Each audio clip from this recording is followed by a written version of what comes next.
Dari segi sosial, amalan lestari atau sustainable practices boleh membantu mengukuhkan ikatan komuniti, meningkatkan kualiti hidup dan memberikan harapan untuk masa depan yang lebih baik.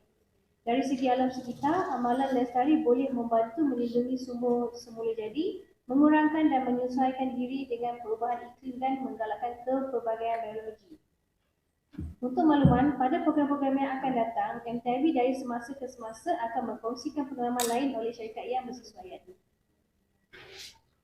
Hadirin yang dihormati sekalian, seminar akan diteruskan dengan penceramah terakhir iaitu Puan Nur Adani Mohd Hasran, penolong pengarah kanan Kementerian Pelaburan Perdagangan dan Industri MITI yang akan membentangkan tajuk industri ESG framework yang akan dilancarkan oleh MITI tidak lama lagi. Puan Nur Adani Mohd Hasran merupakan graduan dalam bidang sains bioperubatan di Universiti Putra Malaysia UPM. Beliau memulakan kerjayanya di MITI pada tahun 2015 di bahagian dasar dan perundingan-perundingan pelbagai hala. Pada tahun 2021 sehingga kini, beliau telah ditempatkan di bahagian industri ESG, penyelarasan isu perdagangan dan industri MITI. Tanpa melengahkan masa, dipersilakan Puan Nur Adani Mohd Hasran.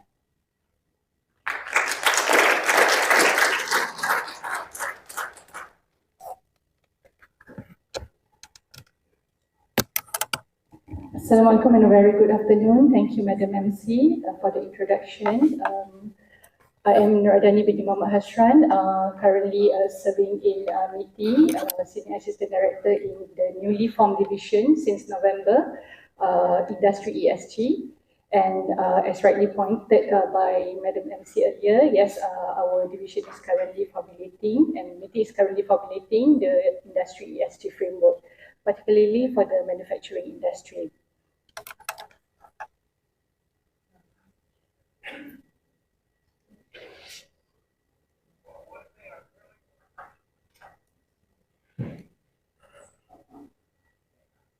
I'll begin with the introduction of the presentation today. I'll cover the sustainability versus ESG methodology and approach, as well as issues and challenges arises. And finally, I'll touch a bit on ESG framework, which covers overview, objectives, expected outcomes, summary, and the time frame. As you may already aware, maybe in terms of media coverage or press release, what our ministers highlighted before, in terms of the sustainable elements which align with under the concept of Malaysia Madani. And currently the government focuses on the ESG principles that will support the sustainable development goals towards achieving the 17 global goals by 2030. And if you could say from the statement here, the government will launch a framework on ESG by year end to help local companies transition into the renewable energy. And it's not only covering into the renewable energy, but it also in terms of how to help the SMEs in terms of the funding and capacity building for them to meet their exporting requirements to the particular exports destinations. And if I may touch on the other points of why the focus on ESG will ensure Malaysia remains on trajectory towards a high income, inclusive and sustainable nation, as well as remain relevant in the global supply chain.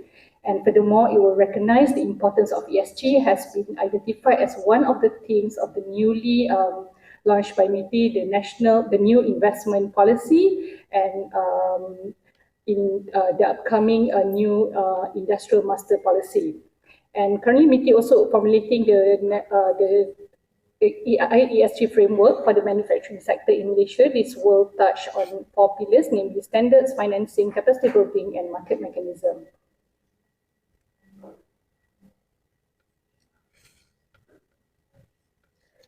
If you could see from here, what are the 2030 Agenda for Sustainable Development, which provides a shared blueprint for peace and prosperity for people and the planet now and into the future. What is sustainability? Sustainability here could be defined as a development that meets the need of the present without compromising the ability of the future generations to meet their own needs. This is based on the Brundtland Report of the World Commissions on Environment and Development. And from here, SDGs, if you're aware, in 2015, 193 countries set the Sustainable Development Goals, which are 17 goals, 169 targets, and 230 indicators to achieve the better and more sustainable future for all. And if you could also recall, this calls joins by government, businesses, and civil societies worldwide to solve the pressing global sustainable issues. What are the sustainability challenges that the world currently facing, which is world consume 1.8 times faster than production by the ecosystem, 60% loss of world's biodiversity, melting of 415 billion tons of ice, and 75 tons loss of fertile soil annually. And the benefits of achieving SDGs will generate at least USD 12 ton worth of market opportunities by 2030, and it will unlock 50% of the value of business opportunity in developing countries, and will create a lot of jobs, particularly in developing countries.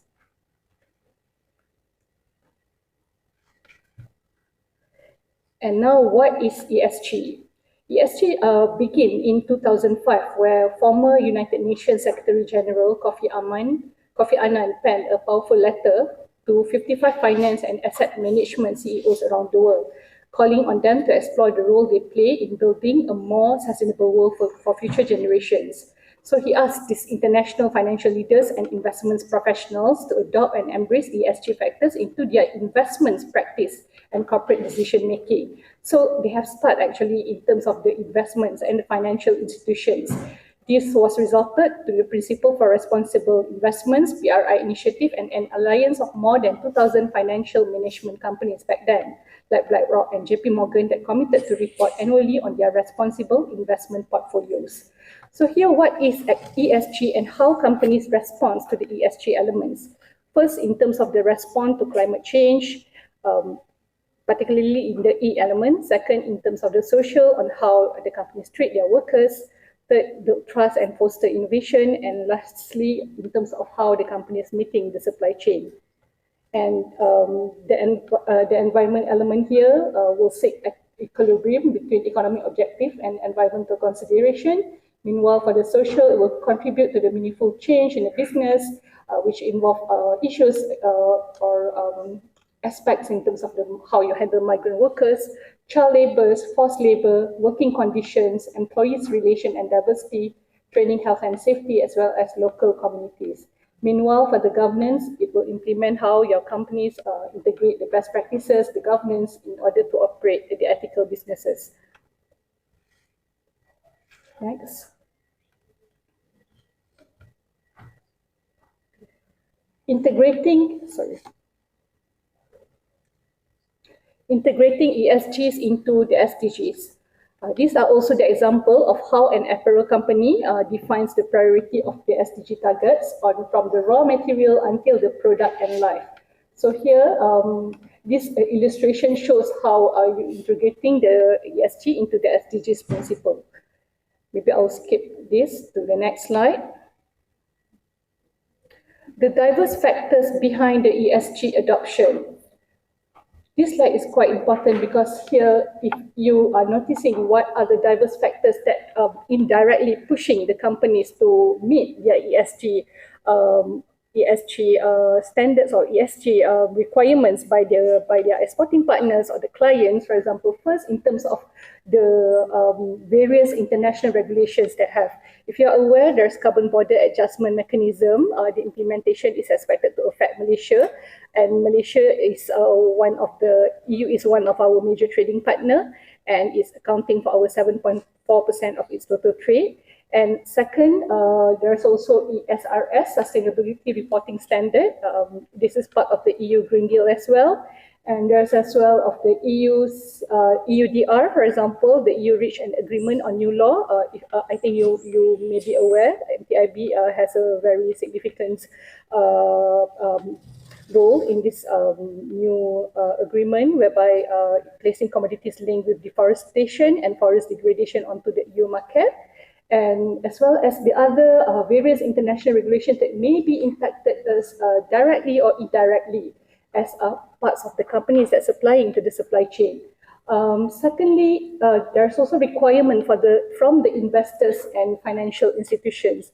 I like points made by Mr. Hadir earlier in terms of how he says the sustainability nowadays can reduce the cost, increase margins, and increase the investors' confidence, as well as provide a competitive advantage for companies to compete with the other, for example, other your trading partners or other companies in meeting your exporting requirements. So this is one of the elements that is quite important. And third, the customer's demand as well, the final demand along the supply chain.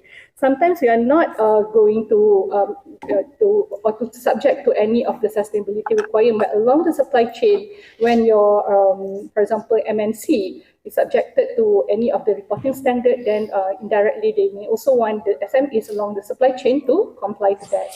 And lastly is the government commitments to the SDGs as well as the net zero GHG emissions, the government's aspiration to achieve the net zero by 2050, as well as our commitment to reach 45% by 2030.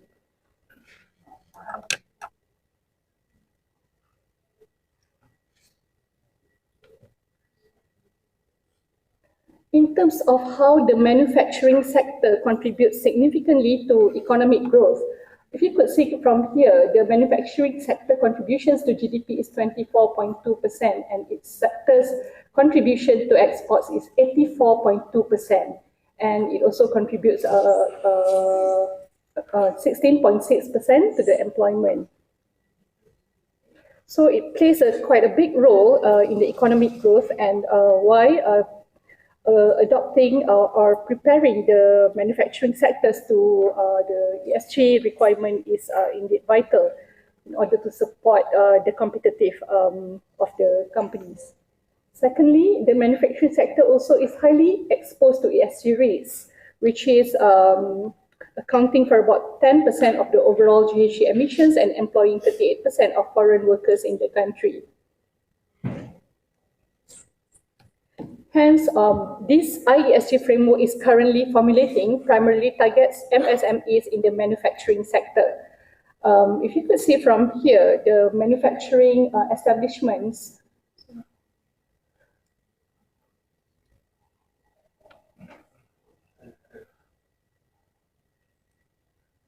Okay, it's okay. I could just show from here. The manufacturing establishment for micro is 44,215. Small is 24,473, whereby the medium is 2,924.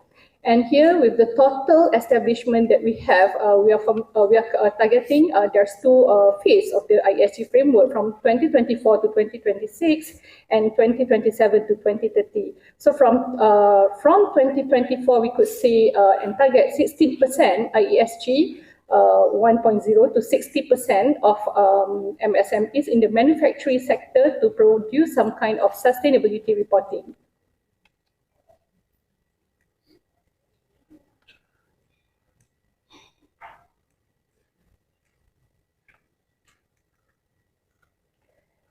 And this is the adopted comprehensive approach of how the methodology and the guiding principles of the IESG framework. What have we done and methodology in order for us to come to the framework? First, we collect the primary data from focus group discussions, workshop, meetings, and forums. We have had a lot of many engagement sessions with the industry players, financial sectors. We have had with government sustainability engagement programs where we go to the ministries and key agencies. And from there, we collected secondary data and desktop research and identify issues and challenges and gain holistic views to validate our strategies and action plans. And why we need to review and do the mapping of the existing policies and guidelines. This is to avoid duplications and ensure there's effectiveness of measures, utilize resources, eliminate wastage, and mapping. These are some of the examples of and the principles of how we did our methodology. And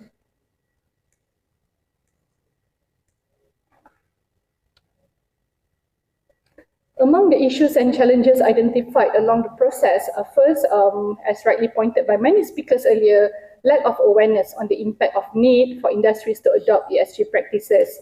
This is due to the limited understanding of the policies and regulations and own readiness to embark on the ESG practices. Second, in terms of difficulty in understanding, managing and quantifying ESG risks, as the topic is broad and covers many phases, many elements, emissions, for example, waste, production, not to mention those indicators and the social as well as the governance. And third, in terms of the training, adoption and technology and digital platforms are additional costs in the beginning to organizations, especially MSMEs, thus raising the cost of doing business, which is then transmitted to higher price of products and services. Number 4 is the mixed bags of competing standards and framework. This one, if you could see, there are a lot of various standards happening out there, and some people are confused, and companies are always like coming back and saying that there's big bags of competing standards and framework, and it gives a big challenges for organizations, as 85 companies are using not one but multiple ESG reporting framework. And lastly, international standards are quickly changing, and organizations will have to continuously update their data management. The ISG framework come with the objective to provide clear, consistent and coherent guidelines for industries in transitioning toward ESG compliance and practices. This main particular thing is for the companies to assess their own readiness of manufacturing companies, especially SMEs, toward embracing ESG principles. And the key objective is to build and strengthen a system to encourage and enhance ESG practices in the manufacturing sector. What is the expected outcome? The framework sets a clear ESG transition plan, whereby a clear ESG transition plan for manufacturers, and with the hope more industries to adopt and report sustainable business operations, and attract more ESG compliant investments in the manufacturing sector. This will translate to enhance export competitiveness and market expansion. And lastly, the sectoral annual GHG emission target to achieve the net zero GHG emissions by 2050. The strategic outcome of the framework is for the manufacturing sector to move in line with the national agenda of achieving SDGs by 2030 and the net zero aspiration by 2050. I'll give an overview in terms of how the IESG framework the ISG framework is aligned with the other national policies.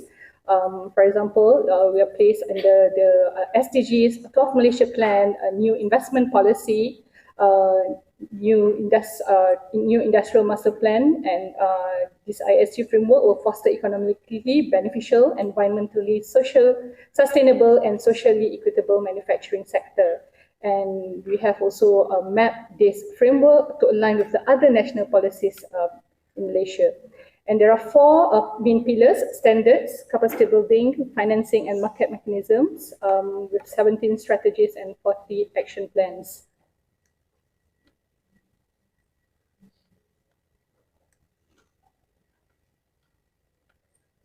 As the standards here is no one size fits all, and if you could see, it's a set of principles and guidance for how information is structured. This is a detailed requirement of what should be reported on each topic.